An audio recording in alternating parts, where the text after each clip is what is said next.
ரைட்ண்ணே. 2வது ஒரு பெரிய விஷயம் அமைச்சரவை பட்டியல்ல பார்க்கப்படுறது வந்து காங்கிரஸ்க்கு 2 அமைச்சர்கள். அதில குறிப்பா சொல்லப்போனா, இன்றைக்கு ராஜீவ்காந்தி அவர்கள் நம் மண்ல வந்து உயிர் விட்ட நாள். அதே நாட்கள்ல 60 ஆண்டுகளுக்கு அப்புறம் மீண்டும் அமைச்சரவை நல்லா இருக்குல்ல?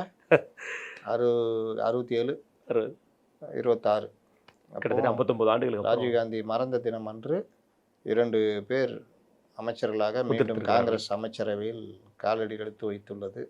இது மேலும் மேலும் அவருடைய வளர்ச்சி நோக்கி நகரும். ஏன்னா, இந்த கூட்டணி அரசுன்னு போகும்பொழுது காங்கிரஸ், தாவேகாவுக்கு நல்ல பிரதிநிதித்துவம் குடுப்பாங்க.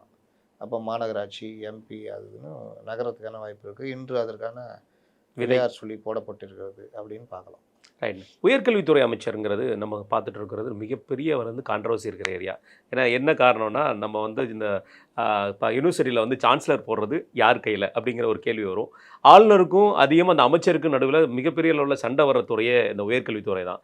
இதை விஸ்வநாதன் அவர்கள் எப்படி இது பண்ணுவார்னு நீங்கள் நினைக்கிறீங்க? உயர்கல்வியில் கொண்டு போய் காங்கிரஸ்கார் ஒருத்தர் போட்டிருக்குன்றது எனக்கு ஏற்புடையதாக இல்லை. ஏன்னா, இவர்கள் அந்த இதில் ஒரு மோதல் போக்கை கடைப்பிடிச்சாங்கன்னா இவங்களுக்கு பிரச்சனை. பாலிசி வந்து கவர்மெண்ட் பாலிசி. அதனால் அது எப்படி, ஏன்னா அவர் விஸ்வநாதன் அதில் துறையில் அவர் கொஞ்சம் அனுபவம் உள்ளவர். அதனால் இது எப்படி போகும்னு எனக்கு தெரியாது. இன்னொன்று, வேந்தர் நியமனம் இந்த கதை உருட்டுலாம் இவங்க கவர்மெண்ட்டில் தான் பண்ணுறாங்க. வேறு எந்த கவர்மெண்ட்லேயும் அது வரல. வேந்தர் நியமனன்றது துணைவேந்தர் நியமனன்றது வேந்தர் தான் முடிவெடுக்கணும். அதனால் யூஜிசி விதி அதான் சொல்லுது.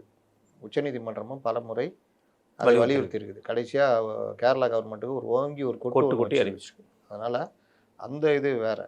ஆனால் உயர்கல்வியில் நான் வந்து கவர்னர் கலந்துக்கிட்டேன், கலந்துக்க மாட்டேன், நான் அப்படி பண்ணுவேன், இந்த மாதிரி மோதல் போக்கெலாம் இல்லாமல் முறையாக நடத்தணுன்றது. இந்த ஸ்டூடெண்ட் சர்டிஃபிகேட் வாங்குறது எல்லாரும் வாங்கணும். இந்த இவங்க ஆட்களை செட் பண்ணி நான் வாங்க மாட்டேன், கவர்னர் வாங்க மாட்டேன், அமைச்சர் தான் வாங்க. அதுக்கப்புறம் அவங்க கதி என்னாச்சு தெரியும்ல?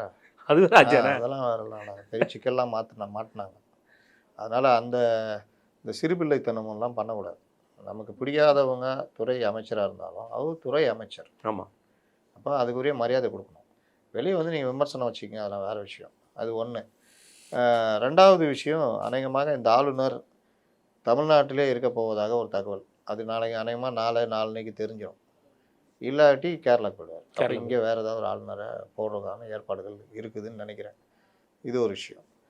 இன்னொரு பாராட்ட வேண்டிய விஷயம், இந்தியாவிலேயே ஏஐ தொழில்நுட்பத்துக்காக ஒரு அமைச்சரவையில் ஒரு பார்ட் கொடுத்துருக்கிறது தமிழ்நாடு 2வது இடம். அவர் பிரச்சாரத்தில் சொன்னது செஞ்சுருக்கிறாரு.